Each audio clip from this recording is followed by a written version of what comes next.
तो आप सभी का स्वागत है हमारे चैनल बान एजुकेशन में। तो आज हम पढ़ने जा रहे हैं सैनिक स्कूल एंट्रेंस एग्जाम क्लास 6 के हिंदी ग्रामर के एक बहुत ही ज्यादा इंपॉर्टेंट चैप्टर जिसका नाम है सर्वनाम।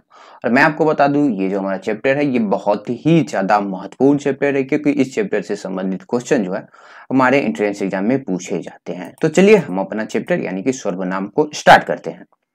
तो आज का हमारा टॉपिक है सर्वनाम। तो सबसे पहले हम जान लेते हैं कि ये सर्वनाम होता क्या। उससे पहले मैं आपको क्या करूंगा, आपको मैं एक एग्जाम्पल दूंगा यानी कि एक उदाहरण की सहायता से ये जो सारा चीज है वो मैं आपको समझाने वाला।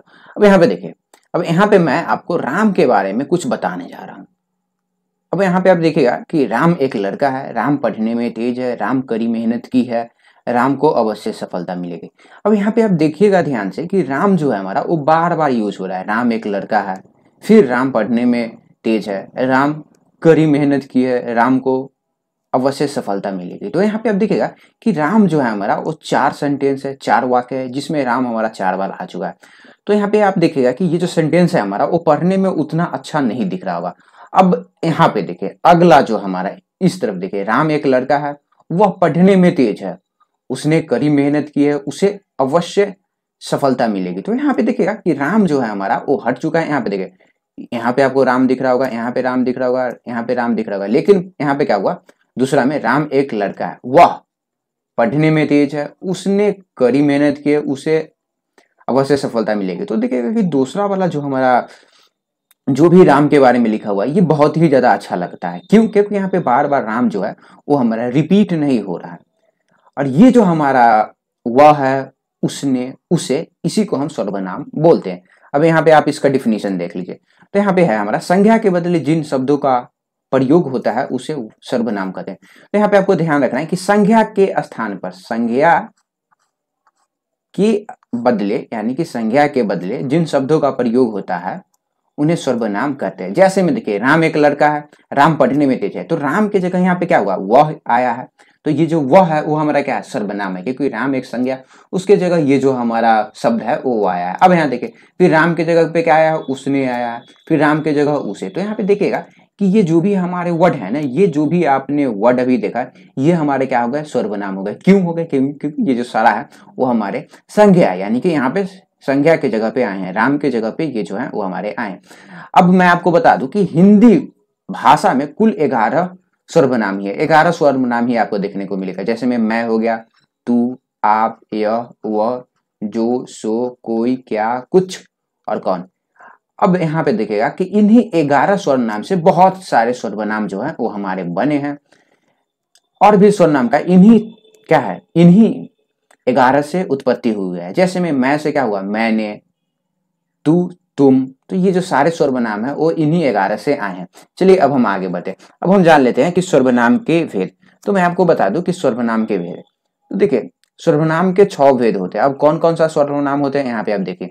तो पहला सर्वनाम होता है हमारा पुरुषवाचक सर्वनाम, दूसरा होता है हमारा निश्चयवाचक, तीसरा होता है अनिश्चयवाचक, चौथा संबंधवाचक, पांचवा निजवाचक, और छठा जो है हमारा वो प्रश्नवाचक होता है। अब हम क्या करेंगे, एक एक करके इन सारे सर्वनाम को डिटेल में पढ़ेंगे। तो स्टार्ट करते हैं हम पुरुषवाचक सर्वनाम से।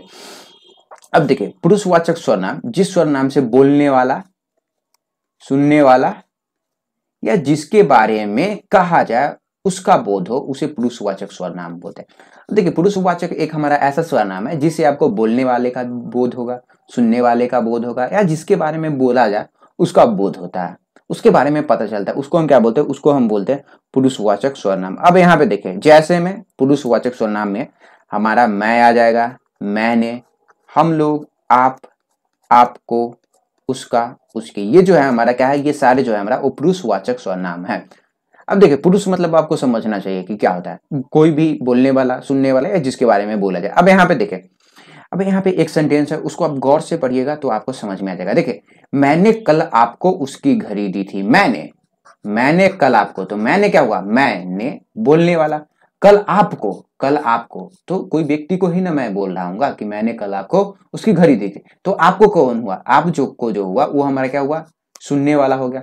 उसकी, ये जो उसकी है वो हमारा क्या हुआ, उसकी, जिसके बारे में चर्चा किया जा रहा है। अरे जिसके बारे में हम घड़ी जिसके घड़ी का हम चर्चा कर रहे हैं वो हमारा क्या हो जाएगा, वो हमारा उसकी हो जाएगा ना। तो यहाँ पे आपको ये ध्यान रखना है। अब यहाँ पे देखिए मैंने बोलने वाला, आपको सुनने वाला, उसकी। अब यहाँ पे ना इसी आधार पे हमारा जो पुरुषवाचक सर्वनाम है वो हमारा 3 प्रकार का हो जाता है। पहला है हमारा उत्तम पुरुष। अब ये देखिए थोड़ा सा मैं डिटेल में पढ़ा देता हूँ। उत्तम पुरुष क्या होता है, देखिए जो बोलने वाला होता है उसको हम उत्तम पुरुष बोलते हैं। जो बोलता है जैसे में मैं, मैंने, हम, हमने। मैं आम खाता हूँ, मैं आम खा रहा हूँ, तो मैं क्या हुआ, मैं जो हूँ वो उत्तम पुरुष हुआ। हम भारतवासी हैं तो क्या है, ये जो है वो उत्तम पुरुष बोलने वाला। मैं आपको अभी पढ़ा रहा हूँ तो मैं क्या हूँगा, मैं जो हूँ वो उत्तम पुरुष हूँगा। अगर आप अभी पढ़ रहे हैं, सुन रहे हैं मेरा बात, तो क्या होगा, आप जो है वो मध्यम पुरुष होगा। मतलब कि जो सुनने वाला होता है, सॉरी सॉरी सॉरी, तो जो हमारा सुनने वाला होता है वो हमारा क्या होता है, वो हमारा मध्यम पुरुष होता है। जैसे में तू अच्छा है, तुम अच्छे हो, या तुम लोग बहुत ही अच्छे हो। अगर मैं बोलूं तो तुम लोग क्या हुआ, ये जो हमारा वो क्या हो चुका है, ये जो हमारा वो सुनने वाला हो चुका है। अब देखिए जिसके बारे में चर्चा की जाए उसको अन्य पुरुष। जैसे में वह मोहन होगा, वह हमारा क्या हुआ, अन्य पुरुष, वह लड़के। तो देखिए अगर आपको ये आपको ध्यान में रखना है मध्यम पुरुष, उत्तम पुरुष और अन्य पुरुष, तो आप ध्यान में रखिए। या नहीं रखना है तो आपको नहीं भी रख सकते, लेकिन आपको ये ध्यान में रखना चाहिए कि पुरुषवाचक सर्वनाम जो है ये हमारे क्या होते हैं, बोलने वाले, सुनने वाले, और जिसके बारे में बोला जाए उसका बोध कौन कराता है, वो हमारा पुरुषवाचक सर्वनाम कराता है। अब हम आगे चलते हैं। अब देखिए अब है हमारा निश्चयवाचक सर्वनाम। अब देखिए निश्चयवाचक मतलब क्या होता है, डिफिनिट, कोई भी चीज अगर है, निश्चित कोई चीज है, तो उसको हम निश्चयवाचक सर्वनाम बोलते हैं। अब यहाँ पे देखिए क्या है, निश्चयवाचक सर्वनाम यह, वह, ये और वो। तो यहाँ पे देखिए यह, वह, ये और वो जो है वो हमारे निश्चयवाचक सर्वनाम होते हैं। अब ये हमारा क्या करता है वो मैं आपको, जिसे किसी संख्या का निश्चित ज्ञान हो, किसी संख्या का निश्चित ज्ञान, कोई भी निश्चित ज्ञान हो रहा है तो उसको हम निश्चयवाचक सर्वनाम बोलते हैं। और ये जो हमारा वो दूरी या निकटता भी, दूरी या निकटता का भी बोध कराता है। अब ये जो सारा चीज है वो आपको यहाँ पे समझ में आने वाला है। ये जो सारा चीज है आगे आपको बहुत ही ज्यादा आसानी तरीके से समझ में आ जाएगा। जैसे में देखिए यहाँ पे आप देखिएगा कि यह पुस्तक है, तो यहाँ पे क्या है, ये हमारा जो है ना वो निश्चित करा रहा है कि यह पुस्तक ही है। और साथ ही साथ यह जो है, जो भी चीज आसपास है हमारे उसके लिए यूज होता है। तो यह जो है हमारा वो निश्चित भी है, और साथ ही साथ ये भी बता रहा है कि ये निकट में है, यह लड़के हैं। तो क्या है, यह लड़के हैं, लड़के हैं, निश्चित लड़के ही हैं। और साथ ही साथ यह आसपास भी दर्शा रहा है। देखिए वह हाथी है, हाथी, तो वह जो है ना वो दूर वाले चीज के लिए क्या करता है, ये हमारा दर्शाता है। वह हाथी है, वह हाथी है, दूर है लेकिन वह हाथी ही है। वो कलमे है, कलम है लेकिन थोड़े से दूर है। तो यहाँ पे आपको समझना चाहिए कि 2 सेकंड मैं आपको बता देता हूँ। ये हमारा क्या दर्शाता है, दूरी और निकटता। तो यहाँ पे देखिए आपको ध्यान रखना है कि ये जो है हमारा, यह क्या दिखाता है, ये हमारा निकटता दिखा रहा है। ये भी हमारा निकट, ये जो है हमारा वो दूर का चीज के लिए यूज हो रहा है, साथ ही साथ दूर का चीज के लिए यूज हो रहा है। लेकिन यहाँ पे आप देखिएगा कि यहाँ पे जो भी चीज ये हमें दर्शा रहा है ना, वो क्या है, वो जो है ना वो सारे हमारे निश्चित है। क्या है, निश्चित। यह पुस्तक ही है तो निश्चित पुस्तक है, निश्चित लड़के हैं, निश्चित हाथी है, और साथ ही साथ निश्चित कलम ही है। लेकिन क्या कर रहा है, दूर या निकट का भी बोध कराता है। तो मैं आपको बताया कि यह क्या होता है, दिस, आपने पढ़ा होगा इंग्लिश में, दिस जो है वो कोई भी चीज निकट है उसके लिए, और डैट मतलब कि जो दूर है। ये सारी चीज आपको समझ में आ जाने चाहिए। तो निश्चयवाचक आपको समझ में आ गया, निश्चित चीज का ज्ञान कराता है, कोई भी निश्चित सामग्री है, निकट या दूरता। अब हम जानते हैं अनिश्चयवाचक। देखिए अनिश्चय मतलब मैं आपको बताया, कोई भी चीज अगर निश्चित नहीं है उसको हम अनिश्चयवाचक बोलते हैं। अब अनिश्चयवाचक सर्वनाम क्या होता है, देखिए अनिश्चयवाचक सर्वनाम ना आपको सिर्फ 2 ही दिखेंगे, एक है कुछ और एक है हमारा कोई, जिसको हम किसी भी बोलते हैं। किसी का ही रूप हमारा कोई है। देखिए जिससे व्यक्ति, वस्तु या भाव के अनिश्चय का बोध हो, कोई भी अनिश्चय, अनिश्चित चीज है उसको हम क्या बोलते हैं, उसको हम अनिश्चयवाचक सर्वनाम बोलते हैं। जैसे नदी में कोई तैर रहा है, तो देखिए नदी में कोई तैर रहा है, हमें पता नहीं है कि कौन तैर रहा है, कोई तैर रहा है। इतना मालूम है कि कोई तो व्यक्ति है, कोई अनिश्चित व्यक्ति है, हमें पता नहीं है कि कौन तैर रहा है, इसलिए हम क्या बोलते हैं, कोई तैर रहा है। दूसरा देखिए नदी में कुछ तैर रहा है, नदी में जो है वो हमारा क्या हो रहा है, कुछ तैर रहा है, कुछ तैर रहा है, हमें नहीं पता कि क्या तैर रहा है लेकिन कुछ तो तैर रहा है। तो ये जो हमारा वो अनिश्चयवाचक सर्वनाम होता है। आपको समझ में आ जाना चाहिए कि ये जो है हमारा वो निश्चयवाचक क्या होता है और अनिश्चयवाचक। अनिश्चयवाचक कोई भी अनिश्चित चीज, नदी में कोई तैर रहा है हमें नहीं पता है, कोई भी अनिश्चित व्यक्ति होगा हमें नहीं पता, नदी में कुछ तैर रहा है, कुछ तो तैर रहा है हमें पता नहीं है कि क्या तैर रहा है। अब यहाँ पे आगे देखिए, कोई का प्रयोग प्रातः सजीव के लिए होता है लेकिन कुछ का प्रयोग निर्जीव या छोटे जीव जंतु के लिए होता है। देखिए कोई जो है ना, कोई का प्रयोग आप देखिएगा वो कोई ना कोई सजीव लिविंग थिंग्स के लिए यूज होगा। जैसे मैं यहाँ पे मैं आपको बताया था कि कोई भी सजीव चीज के लिए, और कुछ जो है ना हमारा वो कोई नॉन लिविंग थिंग्स के लिए या छोटे जीव जंतु के लिए यूज होता है। अब चलिए आगे मैं आपको बता देता हूँ, 2 सेकंड मैं आपको थोड़ा सा पीछे जाके और देखें, मैं आपको बताया ना कि कोई जो है वो सजीव वस्तु के लिए, तो कोई तैर रहा है मतलब कि कोई व्यक्ति है तो सजीव है तो कोई यूज हुआ, कुछ या कोई भी वस्तु हुआ तो उसके लिए ये जो है वो हमारा यूज होता है। अब हम आगे जान लेते हैं, तो आगे हमारा संबंधवाचक सर्वनाम। अब संबंधवाचक सर्वनाम मैं आपको बता दूं ये क्या करता है, संबंध दर्शाने का काम करता होगा।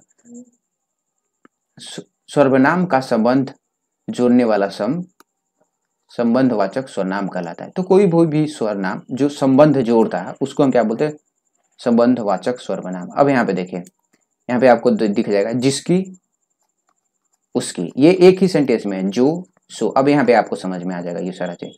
देखिए जिसकी लाठी उसकी भैंस, तो जिसके पास लाठी है क्या है, जिसके पास लाठी है उसकी भैंस होगी। जिसकी लाठी उसकी भैंस, जिसकी और उसकी, ये क्या कर रहा है, ये जो हमारा वो संबंध दर्शा रहा है। जो सोता है सो खोता है। यहाँ पे आप आराम से समझने का कोशिश कीजिए। देखिए जिसकी लाठी उसकी भैंस, जिसके पास लाठी होगा उसकी भैंस होगा, जो सोएगा सो खोएगा। क्या बता रहा है, संबंध बता रहे हैं। जिसका लाठी होगा उसकी भैंस होगी, संबंध बचाने का काम कर रहा है।